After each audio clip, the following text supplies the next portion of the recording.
recording.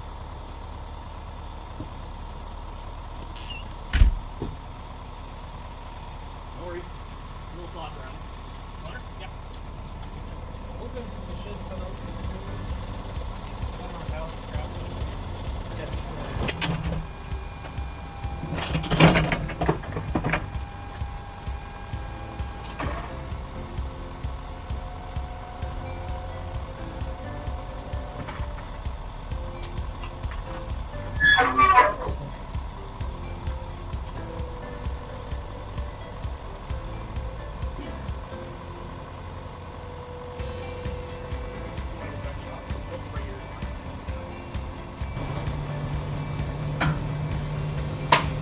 Not an easy piece of equipment to bring in either, by the looks of it. It's a nice long box, so hopefully it goes well.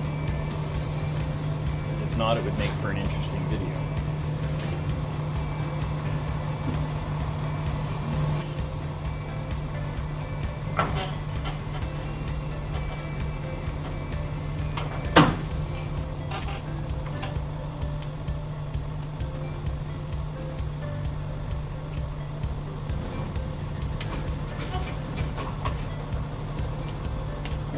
A little dicey there, but you know, it's working.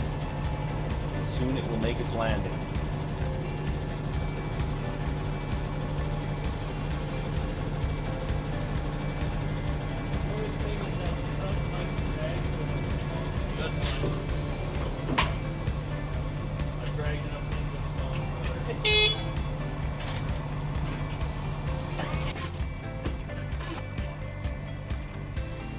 One of the main reasons we decided to pick up the mill is just the amount of wood we have on the property.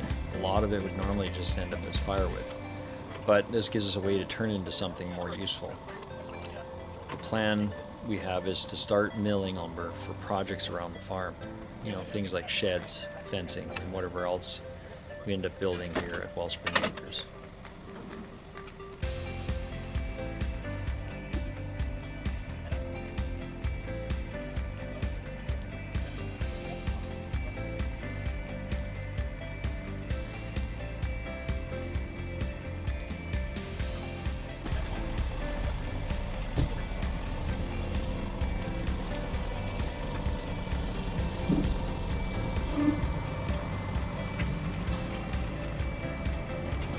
Goodbye, delivery truck. Thank you for bringing my new mill.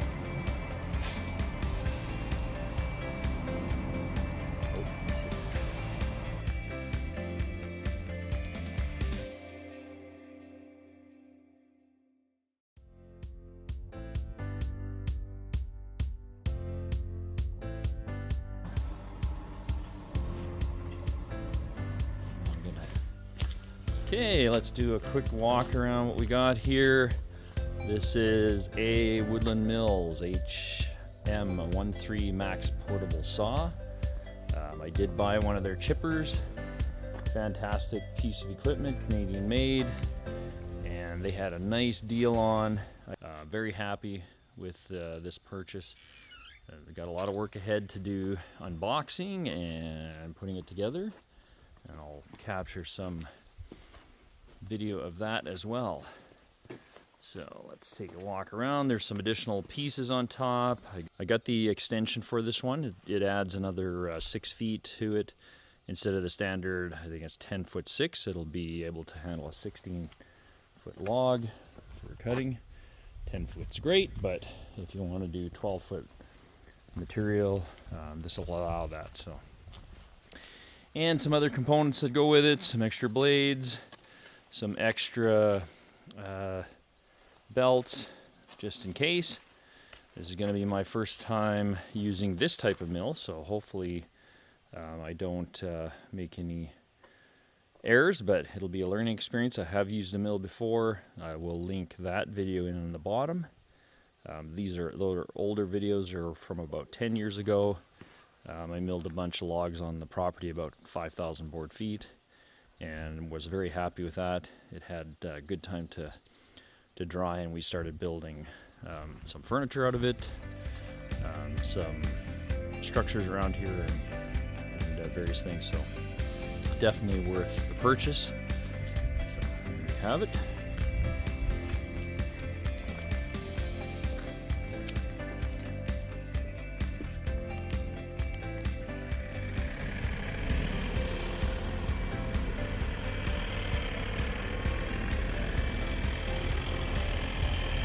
it's nice to have a tractor, and we had some forks made up. My father made them for us. Most things go on a pallet now, and we can make an adjustment. You can see I got it stuck there a little bit, so a bit frustrating, but works great. You put your stuff on pallets, you can pick them up and move them around a lot easier. Less chance of injuring yourself, and it's good for storage, so it keeps whatever it is off the ground. If you're going to stack things, it's also really nice.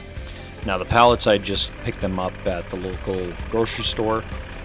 They get a deposit back, but generally it's not worth handing those in, so they end up just making them available for the public to use. So I pick them up and use them for projects around the yard.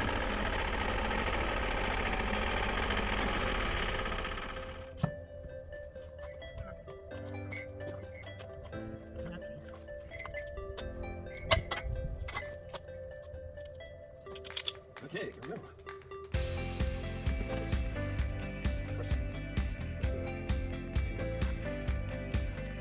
Now, as you can see, I put a safety strap on there. They only had it on one pallet. I kind of wish they had it on two. It was a little tip over a bit there, so I threw a ratchet strap on, wrapped it around the pallet and the forks just to make sure it was safe. Having a expensive piece of equipment fall off the forks would have made for a entertaining video scene. However, would not made for a good day for me.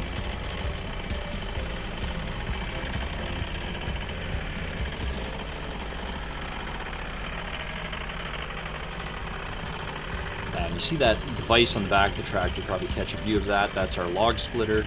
I threw a couple of blocks of concrete on there. I normally have a counterweight I can bring with it, but in this case, a couple of blocks of concrete, just pressed the splitter down on top of it, added about 500 pounds more to the back, keep the tractor from tipping over. It's very front heavy with this on here. I'm heading to the back. In the back here we've got our large pole shed. I'll store it there for now until I get a chance to unbox it. It'll require me to set up the whole area where it's going to be sitting, and there will be a video showing the unboxing and the construction of it, so I'll look forward to sharing that with you as well. And the last thing there, you can see I put a pallet down so I could sit it on there and make sure that it's not sagging on the side. Now, Woodland Mills builds a strong metal frame. I'll show you that when I take it apart or open it up. There you'll see they protect the equipment very well, so when it gets here it's in good condition. Okay, well that's it until our next Woodland Mills video. Have fun and enjoy your day.